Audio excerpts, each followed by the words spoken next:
I've been in the cloud space for about 15 years, about since the time it started. I worked for a company called RightScale way back in the day, which was the very first cloud management platform.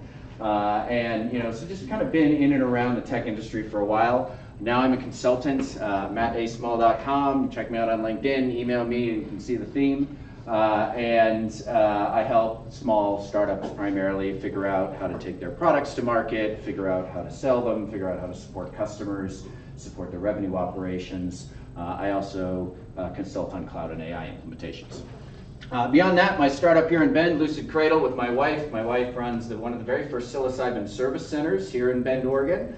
We've been open since September, so check that out, lucidcradle.com. Stable Pathways Group is my sister company. We provide destination management services for the out-of-towners that are coming in to experience magic mushrooms. We take care of all the rest of their logistics for them while they're here. Ben Guys for Good is a philanthropy group.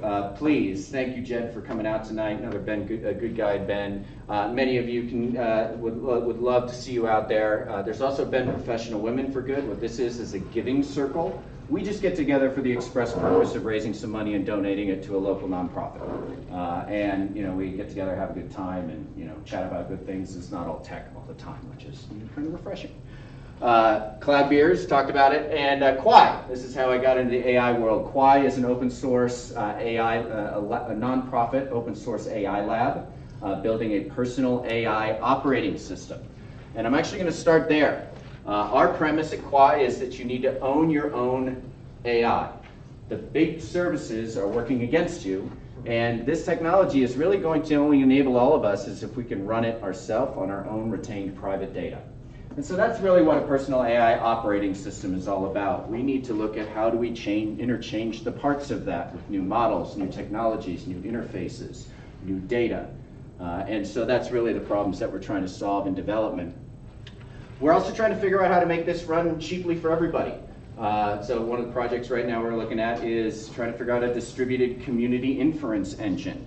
If you don't have enough compute capacity to run an AI query on your own device, maybe a community of trusted providers can help you.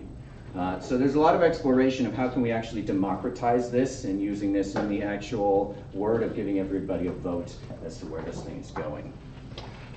Check out, if you're traveling around, we're doing some hackathons all across the country this summer. PyPalooza, check it out, pypalooza.com. Austin, there's one in Seattle coming up next month, a bunch of stuff happening. Just get together people to hack on this stuff. Are you going to have one here, Matt? Hey, if we can get a sponsor, we can definitely bring a PyPalooza to Bend. OSU, want to sponsor? Let's bring some cool AI thinkers. Aren't here, but I'm sure they'd love to talk with you. We are developing actually a beta program. We're in a beta program right now for colleges and universities.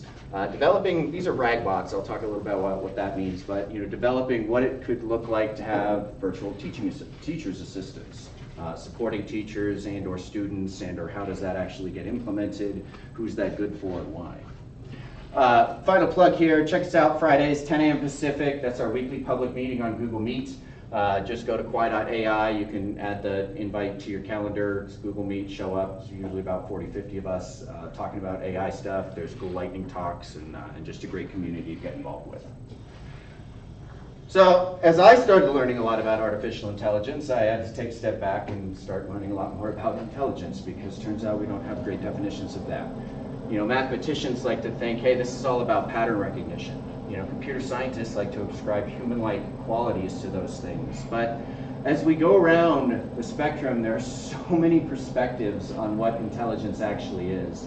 And the important thing just to remember here as we go forward in artificial intelligence is that us tech folk in the room don't have the monopoly on what that actually means. Let's all take a broader perspective. Let's take some broader opinions about what intelligence can mean before we start going and defining and operationalizing all of those various and optimizing all of those things, like we know we love to do. So what is artificial intelligence? Well, some people can refer to it as a stochastic parrot. I heard somebody refer to it as a stochastic slot machine. That was kind of a cool idea. So that was kind of Zoltan there. Artificial intelligence, really simply put, is a utility service for information. I'm not talking about the veracity of the information or the trustworthiness of the information, but it produces information. And rule one of the internet applies if you're not paying for it, you're the product. Please just remember that. This does not apply to the companies that are not paying for it and building the products. I will simply say to that these systems would not be nearly as capable if they were properly licensed. AI refers to now primarily generative AI, but that's really just the kernel of a whole lot of concentric circles of research that has been going on for years and years and years and years. Ask any AI researcher that's been involved in this for the past 10, and they will hang their head in sadness as to how a lot of the things have been bastardized and changed. Just remember that there's a lot in this, and so-called AI experts, or myself included, we might know little pieces of this, but there's a broad puzzle here.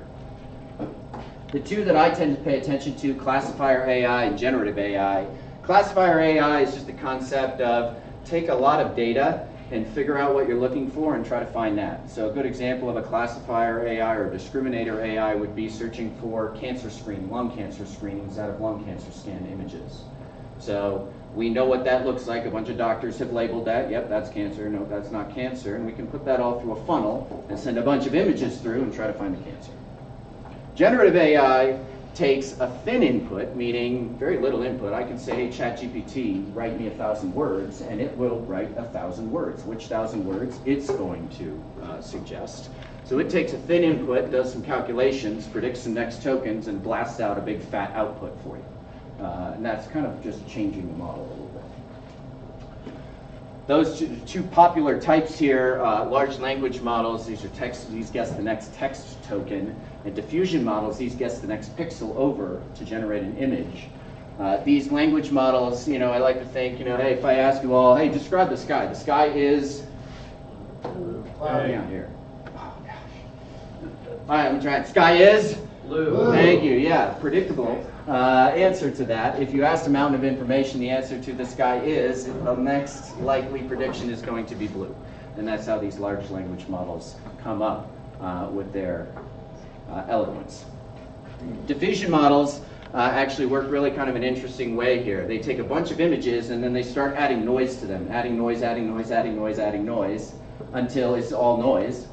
And then they have a bunch of data that's all noised up photos, and you ask it, that bunch of data is all noised up photos, and then they reverse the process.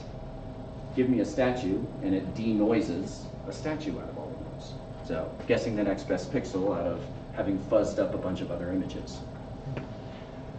A hosted language model service tends to look like this. A user will be interacting with a service. Those services are hosted. You don't control any of that on your local machine. Ask a prompt, there'll be some type of interface to that system. The language model kind of sits in the middle of that with maybe a text-based interface, chatbot, talking head. They'll have a place for you to put some data, upload a document, and they'll likely connect to some services. Microsoft, for example, connects to all the Microsoft services in the back end. When you have a request, you ask a prompt. That might wash through some user custom instructions. You can say things like, hey, talk to me like I'm in 11th grade, not 5-year-old. And it will try to modify your responses that way. Then it washes through another layer, the system prompt. And the system prompt is what you can actually, these things leak all the time from OpenAI. It's basically what they tell GPT, the language model, how to behave as ChatGPT. They say, you are ChatGPT, today's date is meh, here's how you should respond to users. That's when you get your response. The user can control the prompt. You can control some of your custom settings. You can upload data, but you can't actually control what they're doing with it in a hosted service. You can maybe be able to control some of the connected services, but some of them are going to be controlled by that provider as well. And you can never control the system prompt. And those system prompts actually include instructions like rewrite the prompt if. So what you should just remember in all of this is whatever you say isn't necessarily what comes back. It's been modified and it's been changed. And there's two places that can be introduced. It can either be introduced in what's referred to as the bias of the training data, meaning we took a mountain of data and it's finding the average in it. and the average looks like this. If I ask a language model, how do I grow corn, it's not going to give me any information about how a Native American grows corn, how natural farming practices would be delivered. I asked an open-ended enough question, I'm going to get the most average way to grow corn, likely a factory farm. So just remember this as your, the other bias here that gets introduced is just how the company tells it to behave. And this is where you were getting some of the comical experiences like, generate me the founding fathers, and they were, black and Native American in the output images and things like that. That was the system prompt, the guardrails that they were trying to put on those generations behaving in different ways. There's lots of services out there. I'm going to cover just a few of them to kind of give you a taste of some of the different providers and what they're working on. There's, of course, OpenAI. They're working on foundation models. These are big, giant models. These are the ones that take 10, 20, 50, $100 million to train. The CEO of Anthropic was just talking about, oh, the next ones are going to be $100 billion to train. It's weird. OpenAI is building those foundation models. Those are the GPT model, GPT-4o being the most recent. They're also building the ChatGPT interface to that, the chatbot interface, as well as innovating in agentic engineering. They call these GPTs. They didn't get that trademark, but they're actually going out and having all of you create these wonderful little agents, these wonderful little GPT agents that are specialized in different areas, so they can figure out where they need to shore up their major model behind the scenes. So while they're out to define the future of AI systems, they're also trying to develop AGI with the stated goal of outcompeting half of us economically. So whenever you give a prompt or your data to OpenAI, just remember that that's the fuel that you're giving to that fire. Meta is a social media company. They are primarily trying to integrate AI into all their features and services and chatbots, and they have WhatsApp and they have Instagram and they have all this stuff, and now you can actually see, oh, chat with the MetaBot, chat with this. They're also developing foundation models. Llama is their foundation model. We're up to Llama 3.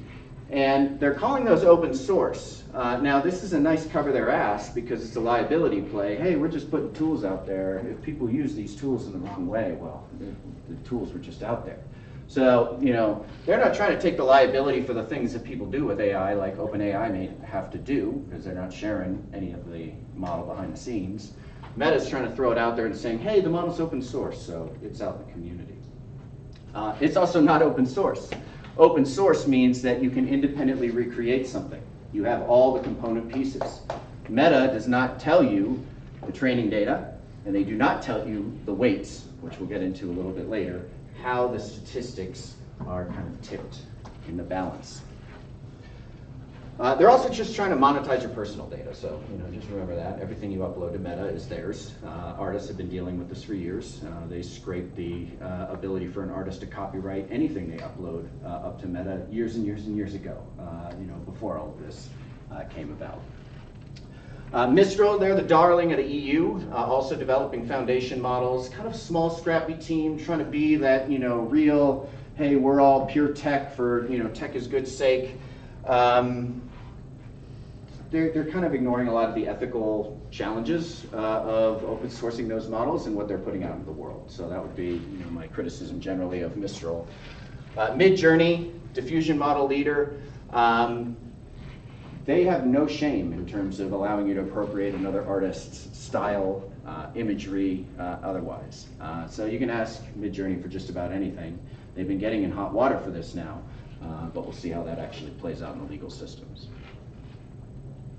Google, they're building foundation models, Gemini, and just recently Gemma, which is a smaller model designed for mobile phones. I actually have one of the new Pixel 8s with Gemini Nano on it, if they would let me into the beta. But what they're trying to do is they're trying to shrink this stuff down and put this everywhere. Really, their mission is organizing all the data in the world, and that's primarily what they think AI needs to be able to help them do. And if you've asked Google, well, you searched on Google recently and encountered AI answers, you can kind of get a sense for how that's going. It got a problem an order of magnitude off for my son and I the other day. Microsoft, they're all about The enterprise, developing and integrating AI using Azure services. They want you to use all in Azure. They want, if your data is in Azure, they want that data to stay in Azure. They're also big on personal AI. This is their Clippy moment. They really want this to happen, and they are forcing it down everybody's throat. They're putting buttons on keyboards. You know, it's all over Best Buy. I was there yesterday. That's their Copilot system. They also recently got in hot water because they tried to release a feature called Recall, which they said was part of Copilot. That was going to take a screenshot of your computer every 10 seconds so that you could just ask your computer what you were working on in the past. And it was just going to upload that to the cloud. It was going to be opt-in by default, and you know, all of that. So they're running roughshod over a lot of privacy concerns, and you know, a lot of them are starting to eat their hats a little bit. But their primary thinking is we're going to change what the OS is. So you know, that's wise competition. Amazon Web Services, they have a ton of data gravity. Everyone stores their data in AWS, and they want to keep it that way. That's how they make all their money. You can't take things out and move them and compute in other places if the data has gravity, and it's stuck there. And so they want it to stay there. Bedrock is the first service they came to market with, which is basically exactly that. Hey, we'll integrate all the things to your data sitting right here, don't move it. They also have their foundation model, Titan. They're building things like Amazon Q for answering Amazon questions about Amazon stuff. And they've been in this space innovating for a while now on the infrastructure as a service side, services like AWS Personalize, which is, hey, just use our ML and we'll tell you what your customers are buying off your e-commerce site. And then Perplexity. Perplexity is an AI search and retrieval service. They're trying to use something called retrieval augmented generation, which we'll talk about in a minute, and to create a new search interface. Hey, AI should be able to digest all this stuff and you know, spit out nice, beautiful answers. You know, Perplexity is, it's an interesting concept, but it's suffering from unsolvable technical challenges of this technology, referred to as hallucinations. It can't always be predicted as ground truth. So, promise, expectation, reality. I think the memes usually sum it up well. You know, this is kind of where we're at right now. You know, it's being sold to us, certainly like this guy over here. You know, we're kind of all side-eyeing it as we're seeing what's, you know, generating on the output. And, you know, I ran this through some generative video, and generative video still has a little bit of work to do. So should you trust it? Well, trust is the only variable in artificial intelligence. You know, these systems are aimed at shortcutting your decision-making process. Whatever that decision that you're trying to make is, these systems are aimed to help you make that faster. Trustworthiness, then, is the selling point. They have to convince you that the thing is trustworthy enough for you to outsource your decision-making to it. Development focuses on increasing accuracy, which is really just, hey, let's increase trust in the thing. And magical thinking misplaces that. You see this in, also, for example, policy advocacy. A lot of the doomers, the AI doomers, hey, AI is going to take over the world, are also playing this game where they're saying, hey, you can't possibly understand how all of this, you know, terrible, awful stuff works, so you should trust us to, you know, take good care of you and implement our policies. So a lot of the big tech companies are actually playing both sides of this coin right now. You know, using this magical thinking to their advantage, both to sell it to unsuspecting consumers, as well as advocate for policy changes that would benefit them as big tech. That lack of transparency, that lack of open source like we talk about, that erodes the trust. If you can't see it and can't recreate it, then how can you trust what's actually in it? You know, there's child sexual abuse material in Stable Diffusion's image model. You know that's there. You're getting a little CSAM every time you generate an image. And you know, I personally think that consumers deserve to be aware of what's in this. What some of Kwai's policy work is actually around kind of creating an AI consumer seal of approval, if you will, to try to, you know, give consumers more of an opinion of what AI they're putting in their own personal pipelines. And then the other thing too is that anthropomorphizing, like making them human-like or personifying them, giving them faces, that artificially increases trust. That's a psychological trick to get you to trust it more. So the final thing too about implementing is that the trust level should match the use case. If you don't trust the AI, you stick it in a low trust use case. If you do trust the AI and you've kind of tuned it to a part where it's tolerable, then you can put it into a higher trust use case. Wendy's and McDonald's both tried to throw it into ordering machines. They threw language models into their ordering machines. McDonald's actually just last week tore it out. Ultimately, in all of AI, human trust is the fallback. It's almost always a mechanical Turk situation, a human punching the numbers and sending it back to the interface behind the scenes. This is also true for all of the training data that goes into these big magical foundation models. It's all based on rather obscene labor pipelines of very low-paid laborers doing data labeling in third world countries. So, the final point that I'll make here is something that Bruce Schneier says, privacy leader, that services are not friends. That personification is a psychological trick. Even giving this cloud a face draws you in just a little bit more. That's an angry cloud. Hosted services exist to capture your data and monetize it against you. We have reached surveillance capitalism. We have reached a moment in which they just need to create more excuses for them to earn more money. And so now, for example, Zoom just updated their terms of service to own all of your facial data and conversations. And Adobe updates their terms of service to own all of the artists' art on the Adobe Cloud platform. So they can use that to train a generative model to then compete with those artists. So you can kind of see where the services are jumping the shark a little bit here, and certainly not looking out for users anymore.